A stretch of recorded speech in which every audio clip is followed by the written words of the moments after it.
Back to school is busy enough. The last thing you need is shopping that makes it harder. Whether you're moving into a dorm, your first apartment, or just getting organized for the semester, Wayfair makes it easy to get everything you need in one place. Furniture, bedding, storage, decor, study essentials, all at prices you'll love, with fast shipping before move-in day. Get everything you need for back-to-school season. Shop Wayfair.com today. Wayfair, every style, every home. This podcast may contain discussions of graphic violence, unsettling themes, supernatural phenomena, and other topics that some listeners may find disturbing or triggering. Listener discretion is advised. This podcast is intended for entertainment purposes only. The opinions expressed are simply those of the individual hosts and do not represent the profession of psychology or constitute professional advice. Welcome to our fall season of the Secret Passage podcast. We are back. There's a nice chill in the air, at least in the morning, and then it gets really hot here in LA. But we are back. Welcome back, Shannon. Welcome back. Glad to be here for spooky season. Oh, yes. I am such a dork for fall. I am one of those people. I'm so happy. So I turned 53 on September 22nd, and I'm excited because my birthday is on the first official day of fall. And I fucking love fall season, man. Happy birthday. Happy belated birthday. Thank you. I'm sure we're going to get lots of comments like 50 what? Oh, yeah. You look so young. It's true. We're looking pretty good for 50s. Did you know the Golden Girls were 50? Don't do that to me. Because they seem like they're 100. Even now, when I look, I'm like, oh, you guys were all 100. Well, 50 was much different back then, right? Yeah. Orthopedic shoes and all that shit. Like, yeah. Because I think how old was Estelle Getty supposed to be? I think she was supposed to be like 80, but I think in real life she was like not like 55 or something. No, not Estelle Getty, not the grandma. I could look it up. It's wild how young they were. Yeah. Well, did you go down any interesting secret passages during our break? Well, I'm about to go down a secret passage of flying to New York for a wedding. And I looked at this website last night to see about the foliage because they have like a website that tracks the foliage changes in the fall. And so it seems like the city is like right about to have leaves changing. So hopefully by the time we get there, we'll have like full on fall to experience. But definitely like, I mean, I'm seeing all these posts online about heightened alert for all kinds of terrorist activity. So it's that whole thing, when you get, I've never loved travel. Like it's not that, I mean, I like being in different places, but the actual travel and like the upset of all of your rituals and your habits and all that stuff, it's like, it's kind of exhausting. So I'm working all the way up to the day we leave, and then I'm going to have the week off afterwards to recover from traveling. But we were talking about it and I was like, dude, Tim, like if we get hijacked, let's just like bum rush that guy. Let's just bum rush. I'm like, the only weapon I would have is a pen, but I could definitely like go for the jugular or something. So if it happens that somebody takes my plane down, just know I'm going down a hero.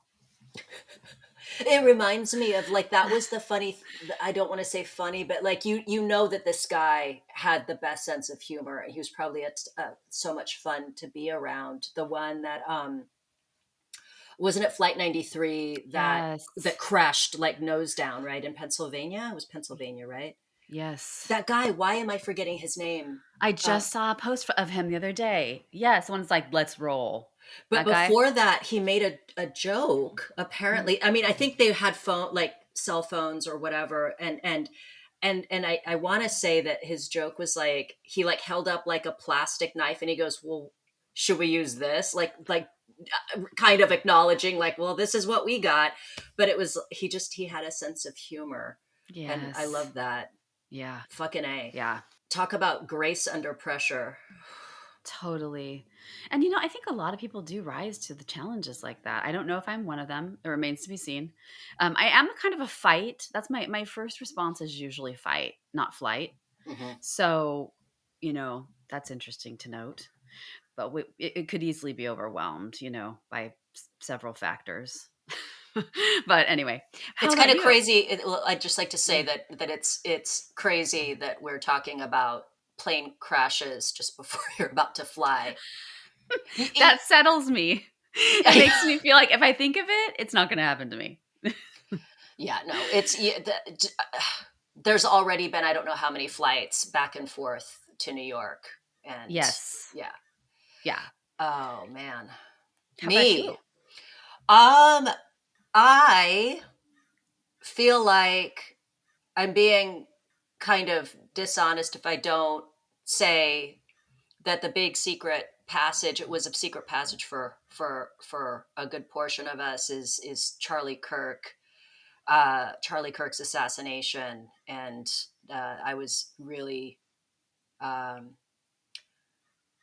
really affected by it, and Yeah. I made a memorial post on my regular Instagram, which was met with a lot of hate and derision, and I lost followers. I don't care. It's your right. That's the great thing about living in this country is you can go on my comment section and tell me how awful I am or how stupid I am, that I would support or like or grieve in any way for a man that would have disapproved of what I do for a living. I'm not stupid. I absolutely understand that. He's been very plain and clear about how he feels about sex work in the adult industry, but I'm not an absolutist. I don't have to agree with him on everything. But as a fellow Christian and as somebody who watched a good portion of his debates from beginning to end, not just biased little key Sound bites. parts, sound bites, and followed his career. I followed his career going all the way back to 2016 as a hardened leftist who had voted for Hillary Clinton and was very upset that when she lost. I remember thinking that I just automatically, absolutely didn't like him because he was very much against sex work. And I realized I don't have to agree, nor does he expect anyone to agree. But he No. was a Christian first, and he didn't hate people in sex work. He had issues with sex work as a whole. That was his right, but he was kind and gracious in debate. He was incredibly kind and gracious to a friend of mine from the industry, Buck Angel, who's trans, openly trans, and were that we could all be kind in debate and listen to one another, even if we don't agree. So I'm just putting that out there. And if anybody hates me or thinks that I'm somehow stupid for what I think, that's fine. This isn't a political podcast. It was never intended to be a political podcast. And I'm annoyed by podcasts that are just trying to shove their beliefs down your throat when they're a true crime podcast. But Yes, I had agreed. to put it out there. Yeah. And again, we live in a country where you can absolutely disagree with everything I say. You can publicly denounce me. Just don't fucking publicly threaten me. And I'm happy to be here. And I love everybody, and I don't Yeah. hate anybody. So that said, I would love to dive into women who kill their babies, because that's what we're talking about today. I was gonna say I'm keeping my secret passage light because we're talking about neonaticide today. Welcome to the Welcome fall back, season. everybody. Welcome back. We're starting off with a bang, talking about women that kill their newborns, which is a sin, by the way. Oh man, it's heavy. We can't stay away from it. It's so funny. We were getting ready to end last season talking about uh, horrible, violent gang rape, and then we were like, Oh, let's put a pin in it. Let's put a pin in it, and then we come back, and it's the Laken Snelling thing. I mean, that's kind of what got us going with this is the Laken Snelling case. yeah. But let's dive into it. For those who don't know who Laken Snelling is, and Shannon said, Laken Snelling's name sounds like a Harry Potter villain, because it does, Snelling. Does. But Laken Snelling is in the news because she is interesting. She's kind of a good looking blonde cheerleader, and it's one of those things where it's like, what how the hell does something like this happen? So that's kind of where we want to go with this, is how the hell does something like this happen? So quick overview of Laken. She is a 21-year-old University of Kentucky student and cheerleader or stunt team. Stunt team is like they're the super gymnastic-y cheerleaders, right? Like mega cheerleaders, yes, where they throw you in the air and flip you around and you could basically die. Right, like the competition stuff that they do in Florida and Daytona every year. Yeah. Like one of the okay, so yeah, a stunt team athlete. She was arrested August 31st of this year, 2025, after secretly giving birth in her bedroom. And she gave birth secretly in the early morning hours. Hid the baby in a towel and a plastic bag, and put the baby in her closet, and then left that morning. To get McDonald's, I heard. Yeah, she went by McDonald's. She went by McDonald's and then actually drove to the student health services, or like an urgent care doctor situation, but never actually like left her car. She never went in. Mm. And then when she returned home to her apartment, she was met by the authorities, who arrested her. What had happened is, in the wee early morning hours of August 31st, her roommates heard like loud thumping, like loud noises coming from her bedroom. And I think that they had texted her later, like, what was that? And she very clearly was lying. Oh, I passed out. And they were like, when she left, they went to investigate in her room, and Mm-hmm. what they found was a deceased newborn. So the baby was born alive.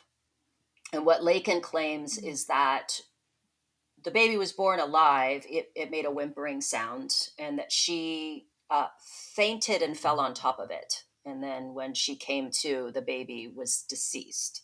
So this is what she's claiming. And an autopsy, I believe, was performed and showed that the baby was born alive. They're still investigating. Mm. Case is still ongoing. The baby was born full term, and she has since dropped out of school, understandably quit the team, also understandably, and she is was released on bond. She's at home with her family, parents, and yeah, that's Laken's story. It's so peculiar. There are so many questions. Mm-hmm. It looks like when they search her phone, they could see she was very much aware that she was pregnant, and was looking up things on how to conceal the pregnancy. She was a very image conscious person, very conscious of her physical appearance. These are statements made by people who knew her. She was known as a bully, like a pretty bad bully, to the point where Mm. students that she bullied would transfer out to get away from her and the bullying. Again, this is all alleged. This is what some people have claimed about her. There's no way to know for sure. She had a boyfriend. And there are pictures of them together. And she had posted on social media about wanting to be a wife and mother. Her ex-boyfriend, named Isaiah Hall, who was a football player, her current boyfriend, I don't know if they're still together, but he's also a football player, I believe. But Isaiah Hall, it was reported that he gave his DNA to see if the baby was actually his. So we're all looking for a motive. Why? Right. Mm-hmm. And so my initial thought was that she was concerned about the fact that she was pregnant, possibly with another person's baby. Mm-hmm. Again, she's 21, an adult. Like, she, by all accounts, had the means to go terminate the pregnancy. or give birth like a normal person that is that far along and give the baby up without any having to be responsible for it. So those are the bizarre. I'd also like to say my neighbor several years ago did a home birth.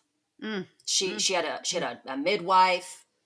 She was all about it. She was like set up to like I'm gonna do this. I don't need pain medication. Oh, I'm working with a midwife, with a doula, all that kind of stuff. And fucking props to her. yes. I mean, that takes a lot of courage in my mind. Yeah. We all knew on our Yeah. street when she was giving birth because she screamed. She was screaming. This is somebody who was training for this. I make it sound like she's training for a marathon, kind of. She was actively working on getting her body ready, her mindset ready. She wanted to do this. She had help with her. And she was screaming and she had help. I'm picturing Laken Snelling in her bedroom, presumably never prepared for this moment, right? Was ambivalent about her pregnancy, like completely. Pushing a baby out. Like, Yeah. the I don't understand how. We had talked about this, Shannon. I remember because you had said this isn't denial, it's avoidance, because there's no, it's she fully is aware that she's pregnant. She's looking shit up on her phone about how to conceal it.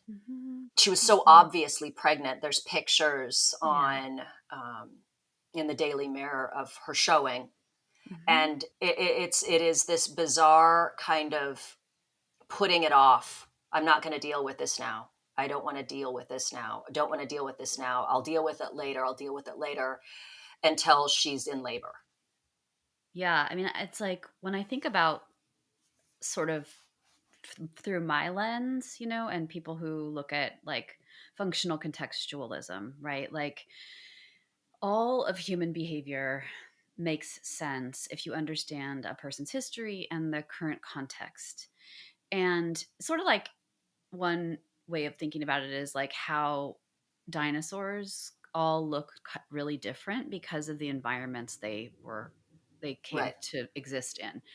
And yeah, I mean, all I can think of, some people, I know that Philip Resnick, the guy who's kind of like the expert on neonaticide and who came up with the term neonaticide to distinguish it from infanticide and filicide, because he thought it was a different kind of killing, right? He kind of was the person who dispelled the myth of the monster mother. Like these neonaticides tend to be not the psychotic kind of murder that you would see in other child mothers killing their children, right? They're more, it's more about like these girls tend to be under resourced, not socially connected. um and so when I think of this, I just think of like somebody who is, so we all do this, right? Like we all have situations in our lives a lot of the time where there's no good option. Like there's no option that doesn't involve pain. And so what we do is we keep looking for a third option instead of recognizing, well, if I move this way, it's going to have pain. And if I move this way, it's going to have pain. Which way can I move where the pain actually has meaning, or is moving me closer to something that's important to me, or is effective, or but I think she was just in a situation where she had no move that didn't involve some pain or shame. And it seems like she kept herself like a little, I think of like a pinball machine, like a ball bouncing, bouncing, bouncing. Like, her options, to think that she had in her mind no other option and no other way to move makes me like tremendously sad. Like it is the saddest thing to think about, having a life that's so impoverished socially that you can't trust a single person to talk to them about what's going on with you, and you can't trust a single person. But you said she's a bully. So if she's a bully and she does that to other people, she's probably doing it to herself 10 times worse. So it makes sense to me. I just imagine her sitting there like looking for an option that makes sense, and then waiting, and then having the baby, and there's like this immediate kind of like avoidant move, which is, let me solve this problem momentarily. Like, it solves the momentary problem when you kill the baby.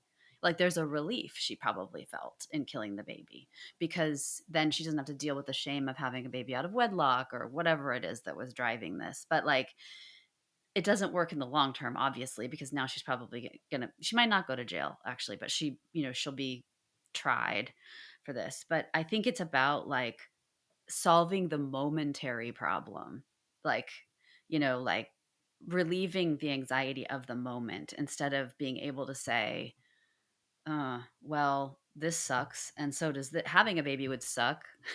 Having an abortion would suck. Which of these two sucky things am I going to do? you know but it's just sad to me that she didn't feel like she could tell anyone, and that felt like her only option you know It's so interesting because there is that people's initial reaction to seeing something like this is, oh, she must be hmm psychotic, mentally ill, all of that. And it's interesting because in that study that Resnick did, he hmm said that in the cases of neonaticide, it's only maybe 20% that would fall into that category of being, yes, you know, and then we yes. look at the other things like infanticide, like Andrea Yates, religious psychosis, hmm Lindsay Clancy. I know that we're not going to hear anything about her until the new year when she has her trial, but Yeah. looking like postpartum psychosis. And in this, it's interesting because in the cases that I was looking at with this, like Amy Grossberg, Brian Peterson, they're the teens in the 90s. But the with like Laken, Snelling, with the Grossbergs, with Brooke Schuyler Richardson, we'll get into those cases. Just a quick kind of summary, but it makes the point that these aren't people living in poverty. These No, are upper middle class young people, but there are cultural pressures that they experience. like contextual pressures. Exactly. And So, it says 70 to 90% of these people who do this are unmarried women. right, Yeah, so that's something to note, right? Like that, think about the context in the right. world of being an unmarried woman and the pressures that would exist there. Yeah, Which is crazy, because we here we are living on the I know. West Coast, and it's like a lot of people are unmarried, and it's kind of seen as like old school. But you look at Laken Snelling, and I'm making assumptions based on her social media and pictures and things like that. But here she is in Kentucky. She is a white blonde pretty cheerleader, University of Kentucky, and I'm making assumptions now, but like abortion was probably never an option. That was never going to be an option. I'm making an assumption. Ironically, she chooses to do the illegal thing and murder a newborn. Yeah. But again, none of it makes sense. But it is a thing where maybe abortion was never an option. Maybe she was trying to find a way to deal with it, but kept putting it off. Again, the avoidance, and kept putting it off and putting it off. And then the bizarre thing with the people around her watching her body change, and I know. there's a point at which it becomes very obvious. The baby was full term. That means she was completely pregnant at the point that she gave birth, and no one is saying anything. And like you were saying, like clearly she did not have a community around her where even one person existed that she could confide in or seek advice from. There was no one. That's weird. Well, it's crazy because, like, you know how Ugh. So with human behavior, like carrots and sticks, right? Like we're in relationships with people, and this happens all the time on super subtle levels and not so subtle levels. But like for example, like this is happens all the time in therapy as a therapist. Like if you bring up something, that your client doesn't really want you to bring up. And every time you do, they kind of punish you, like they get mad at you or they just stop talking or they something.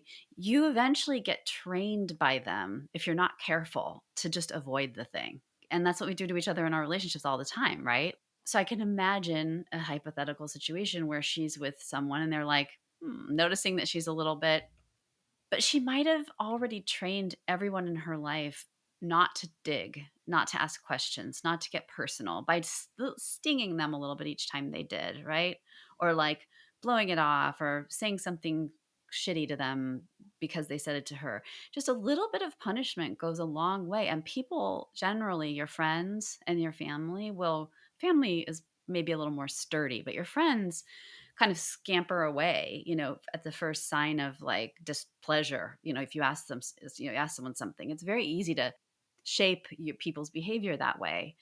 And I'm guessing if I saw videos of her and she does seem kind of sharp, kind of bullyish. And I can imagine her being like a bit of a porcupine. And if there were people brave enough to come to her and say, hey, you know what? I see that you're pregnant. And do you want to talk about it? I'm imagining she bared her teeth or something, right? Like that's my fantasy, is that like she had nobody in her life who was willing to Right. face. And when you're an asshole, Yeah. you don't have a lot of close friends. Like, Yes. Yes. or what you deem as close friends are just simply your going out buddies that Yes. it's very two-dimensional. However, what about her fucking boyfriend? I Like, know. come on. Like That's so neglectful. I mean, I'm that's my confused. Like, we'll know more. Like, perhaps she stopped dating him. Like, I don't know if he was still her boyfriend during this time, but like, guys, be a good friend to each other. If you notice your friend is pregnant, say something. dude, I can't. Like, if I have a bruise on my leg, my dude is like, hey, what happened to your leg? Like, if I'm fucking out, like, Don't say anything. yeah, exactly. I mean, Nothing to say. unless he was one of those like really heavily browbeaten boyfriends where he's just like, nah, I'm not saying anything. Uh-huh. Or if he thought it was his and she's like, let's keep it a secret, let's keep it a secret, let's keep it a secret. And he's like, okay. And then she, Mm. who knows? I want to give him the benefit of the doubt if it is a case of like, he knew, thought it was his. She kept assuring him they would deal with it later. He doesn't want to deal with it now anyway. So he's going along with it. And then maybe her master plan was to say, uh-oh, the baby was born dead. I miscarried. And he's like, okay, cool. Let's go on with our lives. And then that's not what happens. Maybe, right? Yeah, I mean, it could be anything. It's like, Yeah. how do you or just massive avoidance again, like he's knowing this thing and it's whatever, it's too costly for him to approach, so he just avoids. It's very, I mean, it solves the problem in the moment. Yeah. I had a thought. I wrote something down about this. It seems like, oh, what's the word I was thinking? It's like extreme escape behavior, right? It's like that whatever is there, especially at the moment the baby's born, it's like that is a crisis. And like that's what it feels like to me, is that it's just like this thing now, the final moment, right? Like this is where the rubber hits the road. And I'm guessing she had a lot of things going on in her mind that she was completely fused with, which like thoughts like, this baby's going to ruin my life. I am, all that I am is this mistake that I made.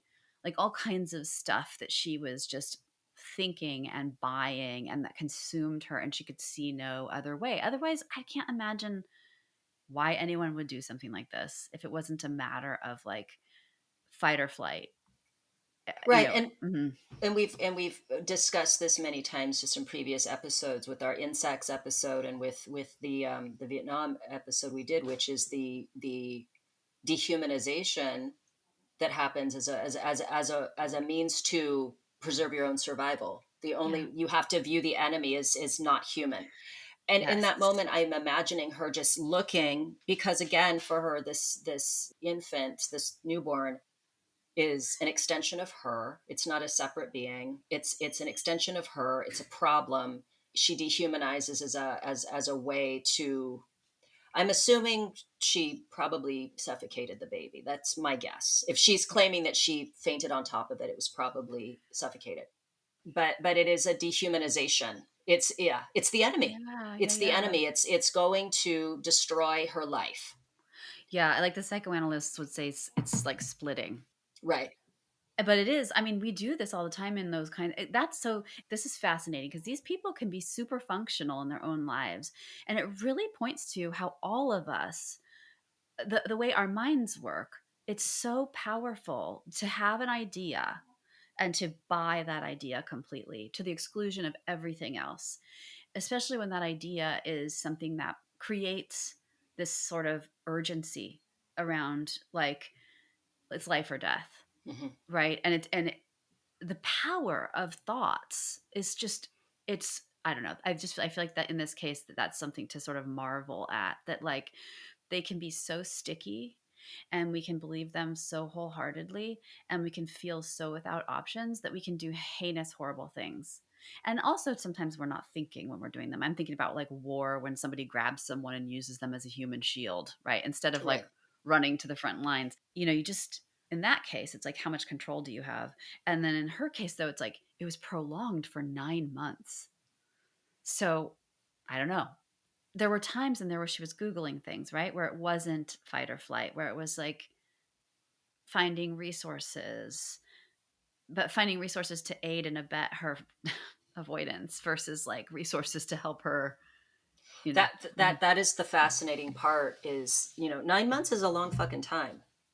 Um, so much can happen in 9 months, and she's a college student. She had all of her needs more than met up to that point. I mean, she Mhm. seems, again, I'm making assumptions, but like privileged. Is she wasn't hungry. She didn't have to worry about money. She had a boyfriend. She had friends. She had things she was doing. Mhm. And the thing that she's looking up is how to conceal a pregnancy, not how to take care of it. Maybe keep it a secret, but get prenatal care. Keep it a Right. secret, get prenatal care, deliver the baby, and put it up for adoption. She was pregnant anyway. She was going to give birth anyway. There are all these resources out There there where were you can. so many things she could have done, and her Googling enough. But that's the fascinating thing, is she was so about appearances and image. She's one of those people where all that matters is what people see in the moment, Yeah. not long-term consequences or long-term solutions. Or again, she went through the whole, it was a full-term baby. Like, she was a full-term baby.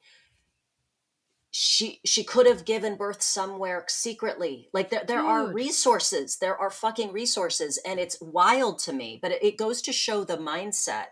And it's not just her mindset, Yeah. it's so many people's mindset where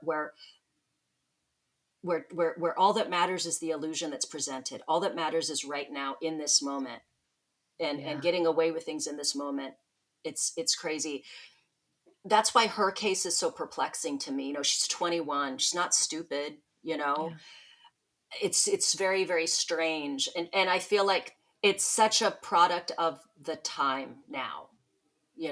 She never Yes. slowed down with her social media, man. She was going to keep faking it all the way until she did this thing. I don't It's fascinating. I can't imagine living a double life like that and No. how painful that is, and how, because I'm thinking of all the ways in which, and this is just so interesting too about like how we're all so different and complex. Because for me, the thought of having a baby alone in my room and potentially bleeding to death would be enough of a deterrent for me to be like, okay, I got to find somebody to adopt this baby and I got to go to a doctor.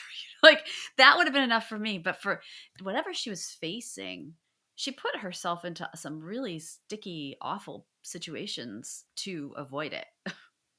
Yeah. Also, I'm like, this isn't funny. It's not. But there's something that is so, like, almost like a horror. sitcom type thing. I'm just picturing, again, with her supposedly being a bully and all that, and I'm picturing her roommates hating her guts. Yes. Because And nobody's going to a room being like, let me the fuck in, Laken. What's yeah. going on in here? Like, I'm worried for you. No, they're like, I'm just picturing them all sitting there with like a glass up against the wall. And they're like, what's she doing in there? She's pregnant. You guys know she's pregnant, right? And then they go in there, they see that, and they fucking call the cops on her ass. Yes. They were not her friends. No. Yeah, she's probably a pain in the ass roommate, but I'm just like picturing her roommates like tiptoeing into her room, like Yes. looking for the evidence, like, because they can't trust her. They Yeah. don't like her. They probably didn't even want to send her the text of like, are you okay? What was that something? They had to have known, because they live with her, and they're like, okay, she's saying she's not pregnant, and she's being an asshole when we ask her about like what's going on. So something happened. They probably suspected as much, that she gave birth, and then they go and they find that, and they fucking called the cops on her ass. Yeah, her case is, it's a tough one. Like this next one, to compare, Mm-hmm. Amy Grossberg and Brian Peterson. Did you remember that? That was in I 1996. don't. I'm so excited to hear because I forgot all about this. Okay, yeah.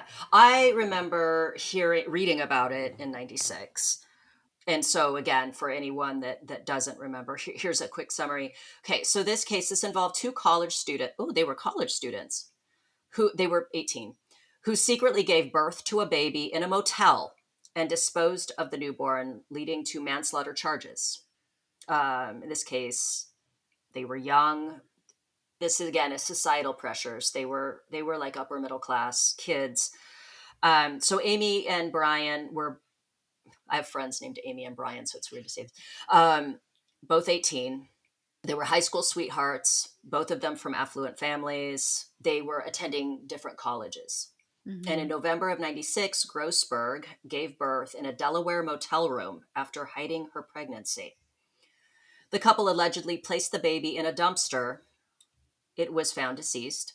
They were arrested, initially charged with murder, but pleaded guilty to manslaughter in 1998. Amy Grossberg, was sentenced to 2.5 years, and Brian Peterson was sentenced to 2. Not sure why she got an extra half a year. They were from New Jersey, from wealthy suburban New Jersey families. Their parents had a lot of expectations placed on them to be successful. Mm-hmm. There was a big stigma around teen pregnancy, you know, especially in privileged circles, which I Yeah. think may also be something with Laken. Yeah. But yeah, there was panic, there was a lot of immaturity, there was shame, and at least they had each other, for to like, at least they were there together. But it is bizarre. It's really strange. Again, culture, our community is such a big influence on us, And and parenting. expectations. It's something that it's hard for me to understand, just being from like such a liberal progressive upbringing. Mm-hmm. It's hard to understand what people like Grossberg and Peterson were dealing with, because I can't conceive of it. But yeah, there is there are expectations, and there's the threat of losing love. For Your sure. family, Shame is like, a powerful thing. yeah. So you lose love. There's like love withdrawal, judgment, all that stuff. But like shame's function is to kind of, it's a social, like we want to hide when we feel shame. We does not motivate us to go out into the world and engage with other people. And so in a way, it makes so much sense to me that if you're consumed by shame, you would want to hide the thing. And it's such a painful emotion. I can't think of anything worse. I mean, really. I mean, it's just like, I am bad. I am this is, I am all bad. And uh, I can so understand, right? Like people, we have a hard time tolerating painful feelings and we'll do anything to try to get rid of them, including murder, apparently. And it's just like, I mean, it just makes sense to me, but I mean, it's extreme. It's super extreme. As you were talking, I was thinking about, just sort of like us as animals, like when our prefrontal cortex goes offline, and it does in stressful, traumatic situations. And you don't have to be a sociopath or a psychopath to be divorced from your rational thinking mind and behave in ways that people would say are abominable, and that happens. It's interesting you see with the sentencing. I would be curious to see, you're going to say you have more examples of this, but like I would be curious to see if the sentences are lighter for people in this situation because there's some recognition that, like, I don't know, that they were compromised, by the crisisy nature of it. I don't know. Seems like the sentences are light to me. I mean, they really. Yeah, Uh-huh. I mean, they were able to get a plea. Mm-hmm. They were able to plea out, Mm-hmm. and I know it also depends on the laws in Mm-hmm. the states in which these things happen. But Mm-hmm. yeah, I mean that what you're saying, it makes sense. I mean, you think about our prefrontal cortex is going offline is a way of us protecting ourselves in what we perceive as dangerous situations. I mean, again, Mm-hmm. when we go back to talking about war, 18, Mm-hmm. 19-year-old boys going to the jungles of Saigon and being just fucking terrified but programmed that you have to view the enemy as other and Mm-hmm. you have to take them out, and that's what you do. Obviously an infant and newborn is not that, but to someone who has kind of been trained that their value, their worth, and any love is incumbent upon them being a certain way. And Yeah.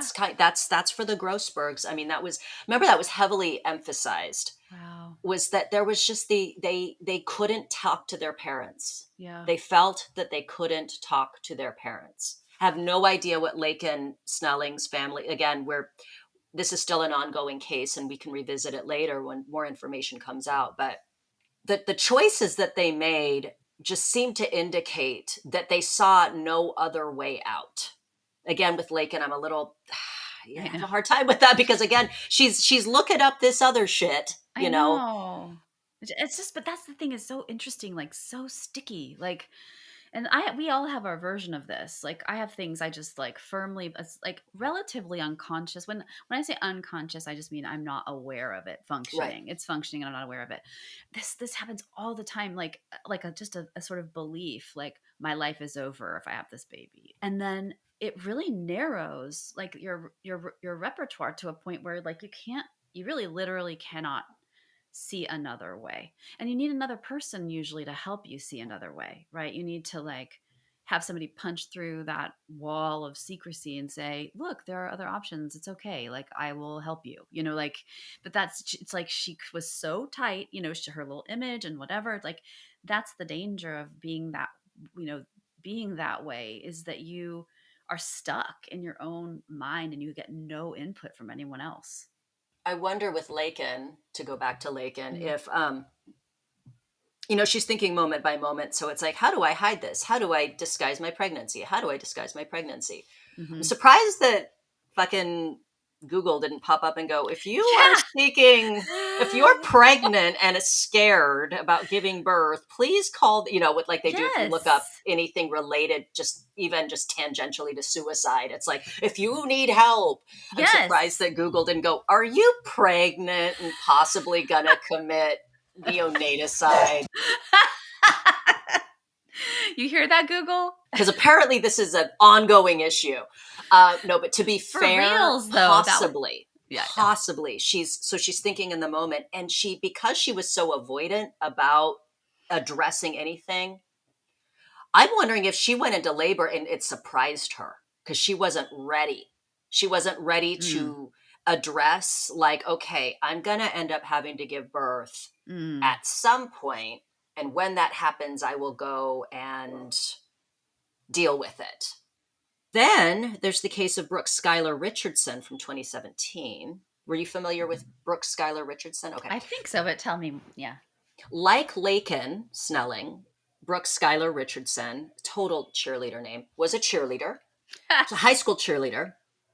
And she was accused of killing her newborn and burying the remains in her backyard. So at Mm. least she did like a burial. She was acquitted of murder but convicted of corpse abuse. So I guess they weren't able to prove that the baby wasn't born deceased.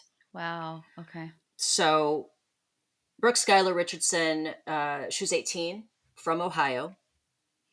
She hid her pregnancy while maintaining a quote unquote perfect like teenage life. In May of 2017, she gave birth at home by herself and then buried the body in her backyard. The remains were discovered months later after a doctor's visit raised suspicion. She was charged with aggravated murder. The trial in 2019 focused on whether the baby was born alive or not. She was acquitted of major charges and sentenced to probation for gross abuse of a corpse. She was Mm. from a middle class family in a conservative community. There's an ongoing theme here. Yeah, she was very much focused on cheerleading, prom, her appearance, and of course the cultural taboos of being a teen who's Mm. pregnant, etc. She had a pretty bad struggle with eating disorders. She had body dysmorphia. Yeah, it's the same thing basically. Mm. I mean, I know that all of these people are unique unto themselves, but the through line is this idea of image, this idea of the risk of losing status and love. I think that love is a component there, because if you fear that you're going to disappoint your family to the point that Mm. you're willing to kill, that's frightening. It's Totally. really frightening that there's no one to confide in. I mean, the Amy Grossberg and Brian Peterson, I mean, they had each other, but they were just probably reinforcing each other's anxiety about what was going on.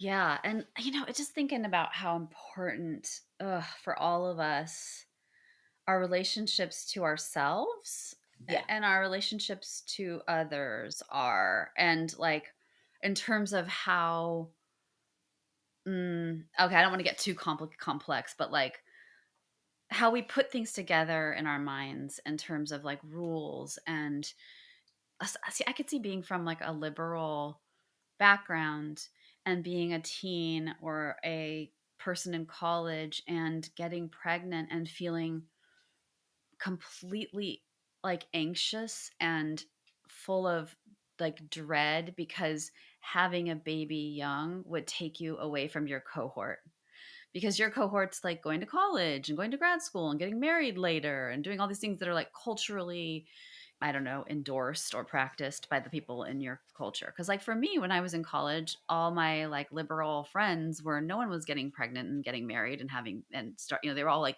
I'm focusing on my career.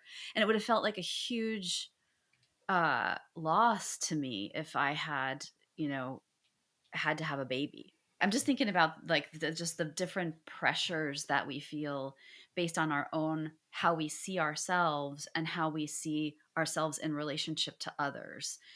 Like, some people don't give a shit what their parents think about them. I mean, ultimately, I think they do. I think we all care what our parents think about us, but some people are like rebel against that. And some people conform, and so it's just interesting to think about that they were so concerned and it weighed so heavily, whereas other people might not have been a factor at all. I think I've said this before in a different pod. I'm having deja vu, but but yeah. Yeah. No, Uh, I agree. It's and especially when you're that young mhm. and it's your whole world is Yeah, is is so small. Your scope is so small. And especially if you're dependent on your family for school, paying for school, yeah, uh, whatever, trust, money and trust, whatever, if it's been made clear over and over and over again that if you violate any of these certain kinds of rules that you will lose yeah, any access to them. And then yes, your social circle, even if it's not being made expressly clear by your social circle that if you do X, Y, and Z, you will be excommunicated. It's just a feeling of being different, of being in a different position, of not being able to be a part of this group. It's a different life track. It's a Yeah. totally different track. Well, I remember in St. Elmo's Fire, remember? Remember St. Elmo's Fire? How Yes. there was like Rob Lowe, and didn't he have a baby with that one lady? Yes, And and yeah. he was missing out. Like he wished he missed his fraternity. Like he was having trouble growing up, and he refused to accept the fact that he was a father and that he had this like baby mama, and he's like cheating on her all the time, and he shows up at his old fraternity to play football with them, and they're like, hey, can you get us drugs? Wait, did that happen in St. Elmo's Fire? I have no memory of this. Yeah, he shows up and he's just like hanging out with like Uh-huh. the younger brothers, and then they ask him if he can get them something Oh, because he's wow. older, and it's like an acknowledgement that like, no, you're old, you're, Wow. and he realizes in that moment that he's not that young kid anymore, and he's like totally struggling and stuff, but having such a hard time growing up. So I was gonna share my favorite memory from that movie. Oh, please My tell me. favorite all-time thing in, like, an '80s movie is when he's playing in that band, and he's wearing, like, a wife beater shirt, with Yeah. kinda open here in the arms, and Yeah. it has, like, bats on it because it's Halloween, and Yeah. he does this, like, saxophone solo, and at the end, he's all, "Let's rock." It's, like, my favorite. He's all, "Let's rock." He says that. Yes, it's the best. It's so good. My favorite from that movie is how it was like it would never fly today, but Mhm. Emilio Estevez is basically stalking that doctor. Oh, He yes, fucking Andy McDowell. stalks her. Yeah. Yeah, He stalks her, I and know. then he shows up at her cabin and she's with her like boyfriend or husband, and then he forces a kiss on her. Yes, oh god, I miss the '80s. Oh my It's God. I'm so like, he stalks her, sexually assaults her. yes. And then we're supposed to be cheering him on because it's like made clear with the music and the editing and all that we're supposed to be cheering him on, that he fucking stalked her and I then know. forced himself on her. God, what a Like he's a weird time. hero. Yeah. Such a weird time, man. Oh, Yeah. back to the Yeah, okay, back. We needed a palate cleanser, guys. Sorry. back to Uh, Neonaticide.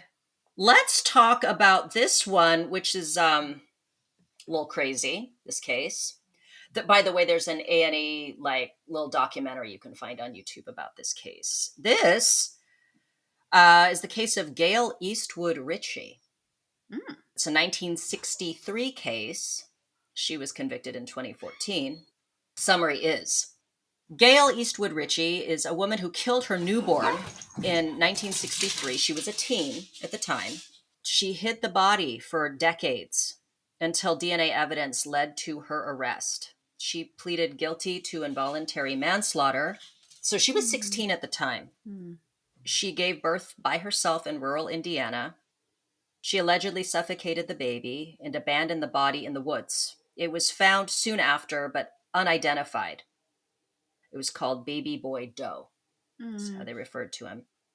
The case went cold until 2014 when a DNA match linked her. She was arrested at the age of 67, pleaded guilty in 2016. She was sentenced to time served plus probation. So, here's another through line. She grew up in a conservative Midwestern place with strict norms against unwed motherhood. I mean, her case makes sense. It's another limited sex education, limited abortion access, limited any kind of support for teens, and the era's shame around illegitimate births. Obviously, it led to hidden pregnancies. Mhm. I mean, there's the common thread of fear, isolation, societal stigma, all of that. Yeah. Yeah, Resnick said like something about abortion. I wrote this down. He was like he predicted that like as abortion became accessible, because he was back in the day, he was kind of right. that the numbers would go down, the numbers would fall, and they have apparently. The thing about prevention, I think, is really interesting. Like, if you are thinking about how to prevent this, it's like you have to deal with, like, I guess, social stigma. There have to be like, but in a way, you kind of have to be intervening on the level of the person. Like, if you see something, say something. Like, if you see your friend is pregnant and they're lying about it, say something. For a person in the modern era where, especially Laken Snelling, even if it wasn't available in her state, she had the means to probably travel to another state to get an abortion if she was to do that. There are adoption programs where people who are pregnant can have like the support of an agency, and then a person who wants to adopt the baby throughout the whole pregnancy, and then the baby gets adopted right away. And they're wonderful agencies out there doing all this work. And so there's all this the stuff that was accessible to her. So I just think about like prevention. It really feels like it has to be so individualized, like working with the person that is in a state like this. Yeah, no, I realized that I got that Gail Eastwood Ritchie case mixed up with a different case. I'm Oh, sorry. Here, oh, no, this is a little darker. okay. Okay, are you ready? I'm just Mm-hmm. going to read this because I looked up quickly because I was like, wait a minute, there's something off about this. So I looked this up. Okay. Okay. Gail Eastwood Ritchie confessed to leaving her newborn baby to die in the woods outside Cleveland in 1993 and Mm. told authorities she'd done it before. The same genetic genealogy that helped catch the notorious Golden State Killer suspect in 2018 has been used to solve handfuls of mysterious criminal cases around the United States that were once thought to be unsolvable, including the harrowing story of Gail Eastwood Ritchie. Ritchie, now 54, was living an unassuming life as a married mother of 3 in Ohio. She was arrested in June 2019 when investigators tied her DNA to the unnamed baby who died after being abandoned in the woods outside the Cleveland suburb of Euclid, Ohio. Ritchie quickly admitted to the crime and showed no emotion when investigators finally confronted her about it, which led to her 2022 conviction and life in prison. So, Mm. yes, Ritchie's deceased newborn baby was discovered in the woods outside Euclid after it had allegedly been mauled by animals. Oh, jeez. The baby was left in a trash bag, and prosecutors alleged during Ritchie's trial that an autopsy showed the baby was still breathing at the time Ritchie abandoned the child in the woods, so she just abandoned it. Hmm. Community members raised funds for a funeral and a gravestone for the child, later identified only as Geauga's child. I think I'm pronouncing that right, named after Ohio's Geauga County. Mm. Geauga's child lies here now in safety, just too late, the headstone reads, according to CBS. Too late to save his life, too late to make things right, but not too late to teach us all to love and cherish life. So Mm. after Ritchie abandoned her newborn in 1993, the Ohio woman lived what her attorney Stephen Bradley claimed was an exemplary life over the next 30 years. Ritchie later married the child's father, and they went on to share 3 more children together. Bradley told a Geauga County judge at her 2022 sentencing that she believed the child was stillborn and was not aware she was pregnant, having the baby on a toilet while nannying at a family's home. Jeez Louise. The attorney claimed Ritchie's father was strict and would not approve of her pregnancy. Well, we know about that. Mm-hmm. She had done it before. Okay, this is what I was curious about. I'm like, Yeah. Judge Andre also told Ritchie that he was taking into account her confession that in the 1993 incident wasn't the first time she had given birth and left the newborn for dead.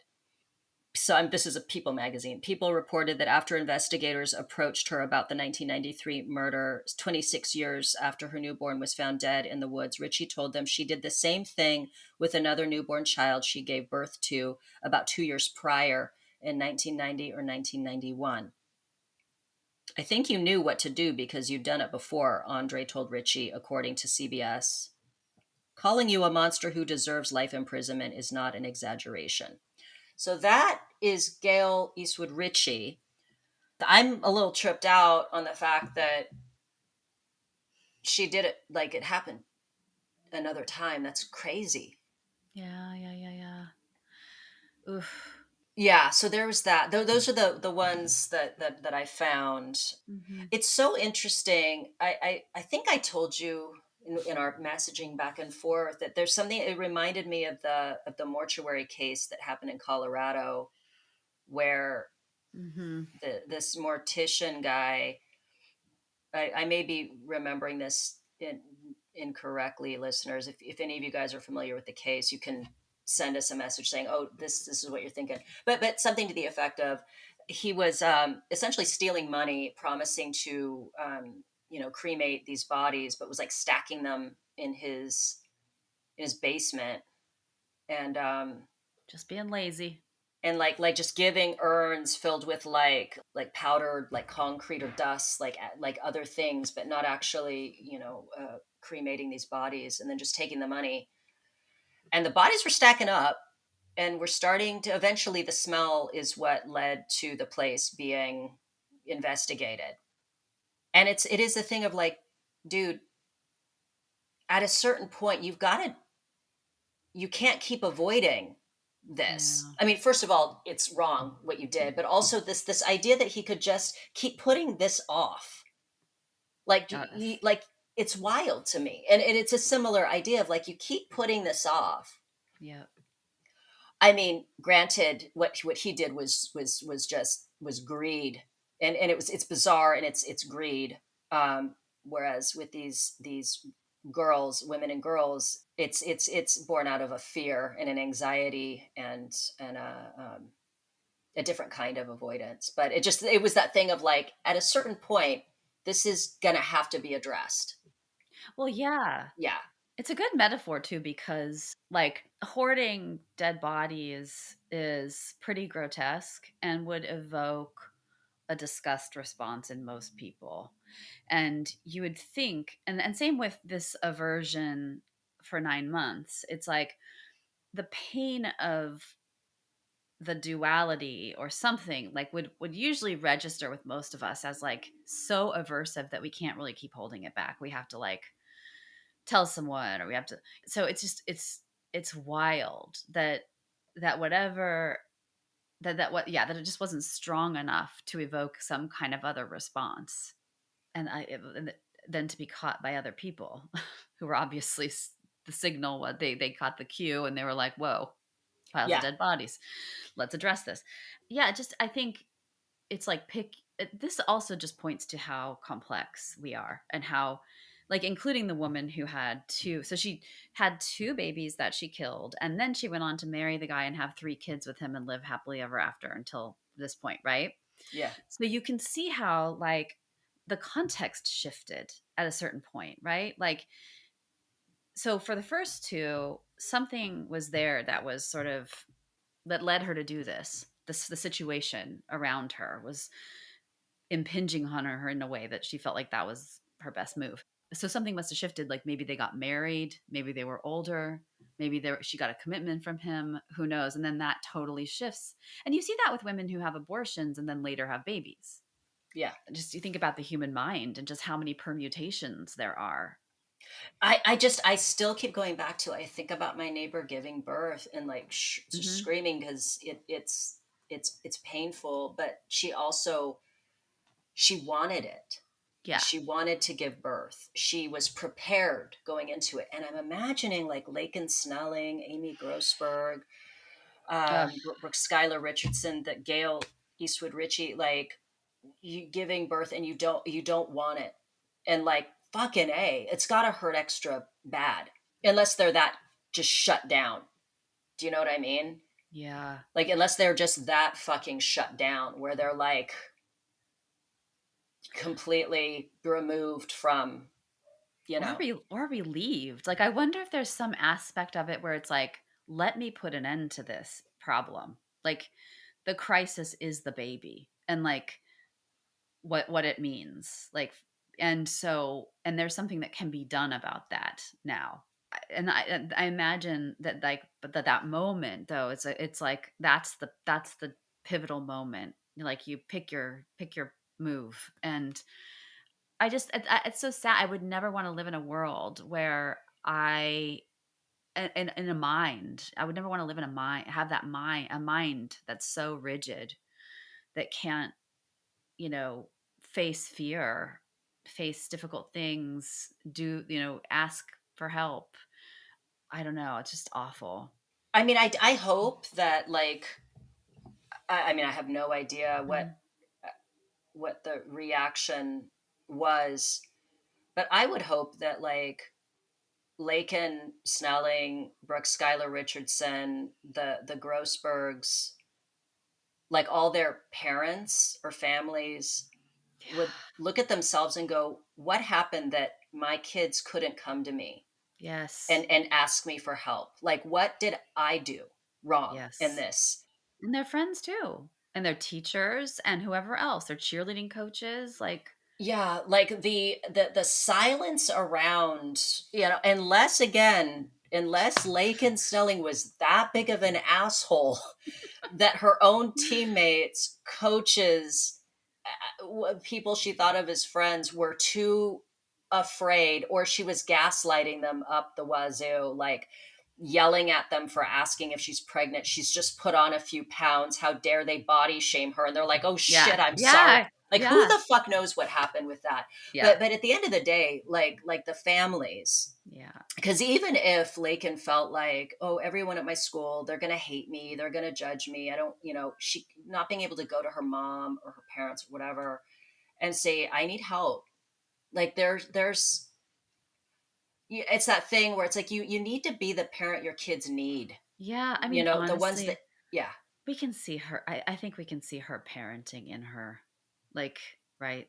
yeah. Like, but maybe not. Maybe her parents were like perfect and she turned out this way. But like, it seems, I have a hard yeah. time believing that. Yeah. Yeah, Right. No, you're absolutely right. Like, yeah. take a good long look in the mirror when someone, you're supposed to have raised and to helped develop does something like this. Chooses to give birth alone and afraid by themselves. Something went wrong in their upbringing. If because that's not like, that is painful, it is frightening, it is scary. You've got someone that's usually up there holding your hand, helping you breathe through it. You've got a doula, a midwife, a doctor, whatever, down below, letting you know how far. uh, it's a Yeah. process, dude. Oh my God, I And they can't even were they were imagine. alone, except for Grossberg Peterson, who had each other, who didn't know what the fuck they were doing, but they at least had each other in that. But like, and of course, Dude. I mean, this is like not even getting into the fact that these babies, like, except for Brooke, who we don't know if the baby was stillborn or not, but like, this was life that was born and killed, and it never needed to go this far. It never needed to be this way, and it's tragic all the way around. Totally tragic. I mean, if one thing I could say to people is like, just be brave, like, persist. Like, if you really care about someone, especially like this happens all the time with drugs and alcohol, like people don't confront people and say, I see that you're struggling. I see blah, blah, blah. Like, it can feel like such a, they said, it's like such an intrusion to Right. notice something. But it wasn't just her life, it was this baby's life that could have been helped and Yeah. saved if people had a little more maybe courage around someone Yeah. getting Like mad at you. like the stunt coach, like, could have taken her aside and said, "Hey, we're going to have a frank conversation. Do you need help? Like, I can help you." It's hard because Laken was 21, Yeah. that's tough. It's tricky. And to be fair, we have no idea if anyone tried to intervene or do anything to help. We don't know. Yeah. This is why I go back to the families and friends. It's so hard because you don't, it's when you are in situations like that you learn who your real friends are and the kind of life Totally. you're living. If you don't even have a single friend that will show up and be with you, fucking a, like, who cares how pretty you are, how cool your car is, how nice your body is, how awesome your team is, whatever. Who the fuck cares? You've got nothing. You're Yep. poor at Yep. that point because you don't have someone to lean on. Yes. And in the case, like, obviously with the Grossbergs, it was 96, so there was the internet, but it wasn't as you had to kind of actively go, like, make a lot of effort to find resources. Mm-hmm. But for Laken, Snelling, and Brooke, Skylar Peterson, there's within less than a minute you can find like 20, 30 resources to help.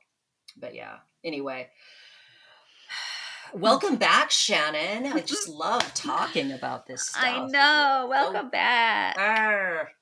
Okay. The next time I see you, you will be back from New York after attending a cool wedding. Or I might be a hero who took down a hijacker and saved a hospital. Yes. But you might be solo. My plane goes down. No. It'll be me, Rich, Pucci, and Bruno.